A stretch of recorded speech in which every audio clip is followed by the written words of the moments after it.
Yes. Good morning बच्चों। Good morning sir. तो आज हम लोग पढ़ने जा रहे हैं स्टैंडिंग वेव। स्टैंडिंग वेव को हम लोग स्टेशनरी वेव भी बोलते हैं, ठीक है। स्टैंडिंग वेव बोलेंगे या स्टेशनरी वेव बोलेंगे, है ना। तो देखिए आपको बताया थे कि यदि दो वेव्स, है ना, अपोजिट डायरेक्शन में मूव कर रहा हो, कैसा वेव्स, दोनों का एम्पलीट्यूड सेम हो, दोनों का फ्रीक्वेंसी सेम हो, दोनों का वेवलेंथ सेम हो, और दोनों यदि अपोजिट डायरेक्शन में मूव कर रहा है और यदि आपस में इंटरफेयर करता है, सुपरपोज करता है, कोलाइड करता है, तो स्टैंडिंग वेव या स्टेशनरी वेव का फॉर्मेशन होता है। तो देखिए अभी हम लोग दो इक्वेशन लेंगे, दोनों को ऐड करेंगे, फिर उसका रिजल्टेंट निकालेंगे। तो सपोज करिए कि दो वेव है जो आपस में सुपरपोज कर रहा है, दोनों एक दूसरे का अपोजिट डायरेक्शन में मूव कर रहा है, तो उसका डिस्प्लेसमेंट के लिए इक्वेशन क्या लिख सकते हैं हम लोग, y1 equal to a sin kx minus omega t, and दूसरा लिख सकते हैं हम लोग y2 is equal to a sin kx minus plus omega t। अब देखिए दो डिस्प्लेसमेंट लिए हैं, है ना। एक है y1 equal to a sin kx minus omega t, दूसरा है y2 equal to a sin kx plus omega t। यहाँ पर देखिए माइनस ओमेगा t है ना, और यह है प्लस ओमेगा t। ये प्लस क्या बताता है, इसका डायरेक्शन पहले का ठीक अपोजिट डायरेक्शन में है, तो पहला जो डिस्प्लेसमेंट है x के पॉजिटिव डायरेक्शन में हो रहा है और दूसरा जो है x के नेगेटिव डायरेक्शन में हो रहा है। जब दोनों आपस में सुपरपोज करेगा, कोलाइड करेगा, इंटरफेयर करेगा, तो स्टैंडिंग वेव बनेगा। अब दोनों को हम लोग ऐड करेंगे, means according to principle of superposition, the resultant displacement y is equal to y1 plus y2, और we can write y1 के वैल्यू पुट करिए a sin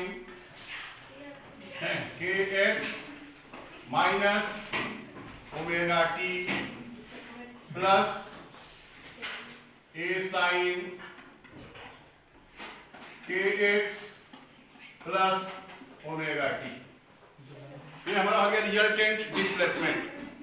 अब इसको हम जब ऐड करेंगे तो फॉर्मूला है sin c plus sin d। sin c plus sin d जब इसको ऐड करेंगे तो रिजल्टेंट डिस्प्लेसमेंट हम लोग को मिल जाएगा, है ना। sin c plus sin d पर जब इसको ऐड करेंगे तो मिलेगा 2a sin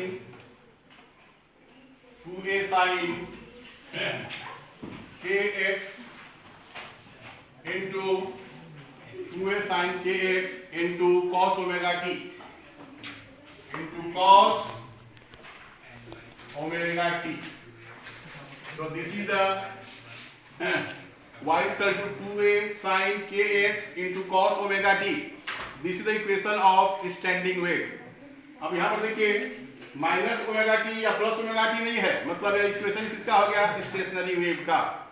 अब इस यहाँ पर हम लोग 2a sin kx इस इक्वेशन का, इस डिस्प्लेसमेंट का एम्पलीट्यूड को रिप्रेजेंट करता है। यदि हमारा sin kx का वैल्यू मैक्सिमम होगा, है ना, तो हमारा एम्पलीट्यूड मैक्सिमम होगा। sin kx का वैल्यू जब मिनिमम होगा तो एम्पलीट्यूड मिनिमम मतलब 0 होगा। यहाँ पर दो केस हम लोग पढ़ेंगे, एक sin kx, है ना, का वैल्यू जब 1 लेंगे तो 1 मतलब मैक्सिमम एम्पलीट्यूड, और मैक्सिमम एम्पलीट्यूड को बोलते हैं हम लोग एंटी नोड्स। जब साइन केस के वैल्यू 0 हो जाएगा तो एम्पलीट्यूड मिनिमम होगा, उसको बोलते हैं एम्पलीट्यूड ऑफ नोड्स। तो नोड्स क्या है, nodes means the point eight which displacement is maximum. Anti nodes क्या है, the point eight which the displacement is maximum. यहाँ पर दो केस पढ़ेंगे हम लोग, है ना। जैसे देखिए ये डायग्राम बनाया हुआ है ना, इस डायग्राम देखिए यहाँ पर आपको दिया हुआ है anti nodes, nodes, anti nodes और नोड्स। तो फर्स्ट डायग्राम में देखिए हमारा दो नोड्स है और एक एंटी नोड्स है। तो एंटी नोड्स क्या है, वेव का वो पॉइंट है जहां पर डिस्प्लेसमेंट मैक्सिमम है। नोड क्या है, जहां पर कि हमारा डिस्प्लेसमेंट 0 है। तो ये नोड कब बनेगा, जब साइन केस का वैल्यू 0 हो जाएगा, है ना। एंटी नोड्स कब बनेगा, जब साइन केस के वैल्यू मैक्सिमम होगा। तो इस वेव को हम लोग बोलते हैं फर्स्ट, है ना, हार्मोनिक्स, या इसको बोलता है फंडामेंटल फ्रीक्वेंसी। दूसरा केस जो है इसमें देखिए nodes, anti nodes, nodes, anti nodes, है ना।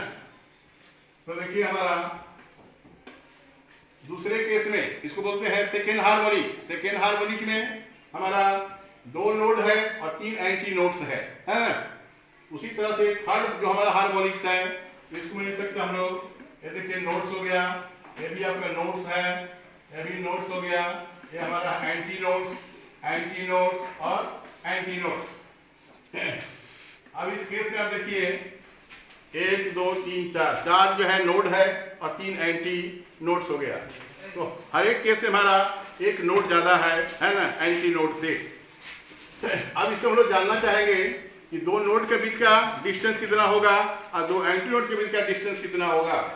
तो आप यहाँ पर देखिए फर्स्ट केस में 2 नोड का बीच का दूरी होता है λ/2। उसी तरह से दूसरे फिगर में देखिए 2 एंटी नोड का बीच का डिस्टेंस निकालिएगा तो ये भी डिस्टेंस हो जाएगा λ/2, है ना। तो ये आपका था एंटी नोड्स का और नोड्स का फॉर्मेशन कैसे होता है, स्टैंडिंग वेव किसे कहेंगे और कैसे इसको निकालेंगे हम लोग, है ना। तो आगे हम लोग इसमें 2 केस लिखेंगे, है ना। एक केस होगा नोड के लिए, दूसरा केस होगा एंटी नोड्स के लिए। तो नोड कब बनेगा, जब sine kx is equal to 0। यदि साइन केस के वैल्यू 0 लेते हैं, ठीक है, तो क्या बनेगा हमारा नोड बनेगा, ठीक है। और उसी तरह से यदि हम लोग लेंगे sine kx equal to sine kx equal to 1 लेते हैं, है ना। साइन kx इक्वल टू 1 लेंगे तो एंटी नोड्स का फॉर्मेशन होगा। इसका हम लोग जनरल फॉर्मूला से तोड़ेंगे, ठीक है। तो kx है ना, साइन kx इक्वल टू 0 मतलब kx इक्वल टू हो जाएगा आपका, है ना, n पाई। और इसको जब सिंप्लीफाई करेंगे तो हम लोग x का वैल्यू मिलेगा और x का वैल्यू मिलेगा हमारा, है ना। उसी तरह से kx इक्वल टू 1 है, इसको भी जब जनरल वैल्यू पुट करेंगे तो यहाँ से भी kx के वैल्यू से हम लोग x के वैल्यू कैलकुलेट कर सकते हैं। तो देखिए जरा kx प्लस 1 है ना, इसको क्या लिख सकते हैं हम लोग, kx इक्वल टू